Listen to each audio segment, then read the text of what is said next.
William Jennings Bryan was a major political figure in America for 3 decades. Bryan was born on March 19, 1860 in Salem, Illinois, where he studied law and later moved to Lincoln, Nebraska in 1887. Throughout his life, Bryan had many ambitions. He wanted a successful political career, although this was not accomplished to the level of expectation he had set for himself. In 1890, Bryan was elected congressman for Nebraska just 3 years after moving there. He then won the re-election in 1892. In 1894, Bryan ran in the Senate election, but unfortunately was beaten by his opponent. Bryan's next step in his political career was to run for the nation's most prestigious position, the President of the United States of America. In 1912, Bryan accepted the presidential nomination for the Democratic Party, but lost the primary to his fellow running mate, Woodrow Wilson, in a 579 to 503 vote.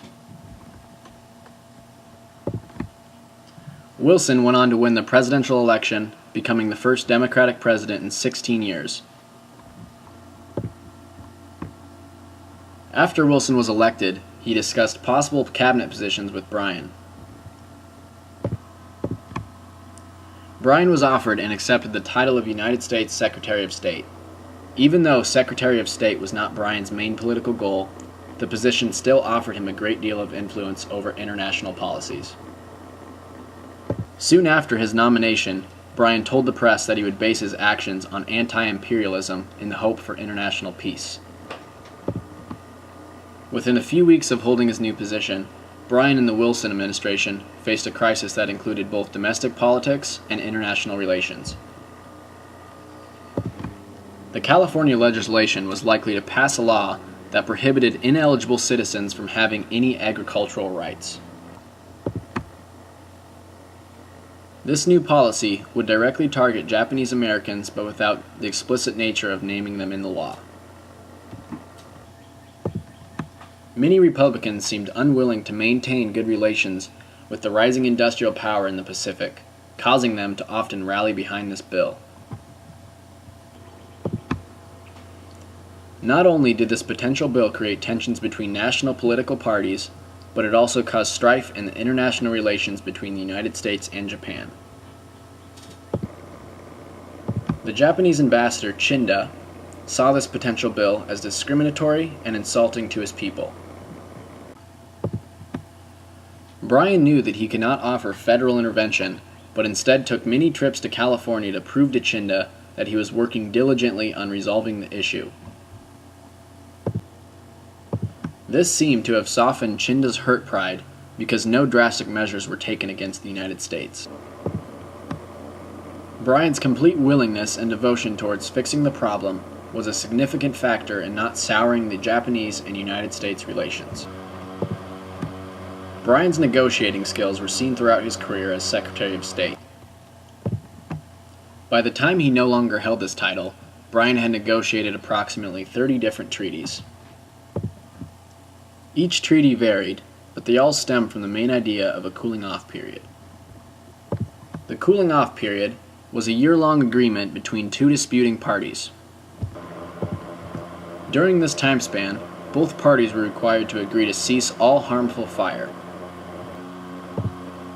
Instead of this violent method, both parties had to find a more diplomatic way to resolve the conflict. Bryan considered this treaty one of his biggest accomplishments, calling it the basis for peace. As part of the celebration for the success of the treaty, Bryan rewarded the members who helped him with the development and commencement of this policy. He had several old swords melted down and cast into paperweights that resembled plows. He then presented each of these plows to his fellow workers. Each plow was inscribed with the words, "They shall beat their swords into plowshares," "Nothing is final between friends," and "Diplomacy is the art of keeping cool." Among constructing various treaties, Bryan also helped put together many laws that are still used today by the United States government. One of these laws is the Clayton Antitrust Act. The Clayton Antitrust Act prohibits exclusive sale contracts, local price cutting to freeze out competitors, rebates, interlocking directorates in corporations capitalized at million or more in the same field of business, and intercorporate stock holdings. Each of these provisions are vital in keeping an equal and competitive capitalist economy. The Clayton Antitrust Act also legalized peaceful strikes, picketing, and boycotts. It also declared that the labor of a human being is not a commodity or article of commerce. These provisions are critical in allowing fair human and employment. This act would most likely have not been legalized had Bryan not convinced the majority of the Southern Democrats to vote for it. Another major accomplishment of Bryan's was his involvement in the establishment of President Wilson's peace proposal. In 1913, Bryan drafted a proposal that stated, "All questions of every character and nature, whatever, in dispute between them shall, when diplomatic efforts fail, be submitted for investigation and report to an international commission." Details included the composition of commission, the length of time for investigation, and a freeze on military and naval expansion during the time period of investigation. After being approved by the Senate Foreign Relations Committee, the State Department submitted the final draft to the 40 nations maintaining diplomatic relations with the United States. Each of Bryan's policies were centered around peace and neutrality instead of violence and war. But when World War II hit the international community, Wilson found it tougher and tougher for the United States to maintain neutrality.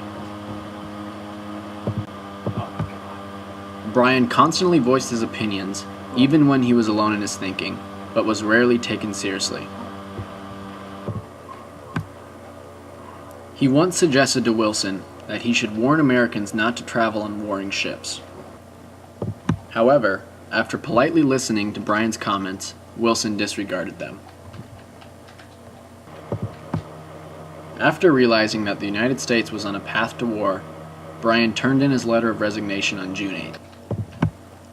He believed that if he could not keep the United States neutral, then it would not be worth it to maintain the Secretary of State position. William Jennings Bryan was a man who fought for what he believed in and voiced his opinions, even when they were not popular. His actions were representative of what he thought was best for the United States, and his legacy still remains in today's government. Bryan came to be known as one of the best liberal politicians ever. When President Truman was asked about Bryan, he responded, "If it wasn't for old Bill Bryan, there wouldn't be any liberalism at all in the country now." Bryan kept liberalism alive, he kept it going.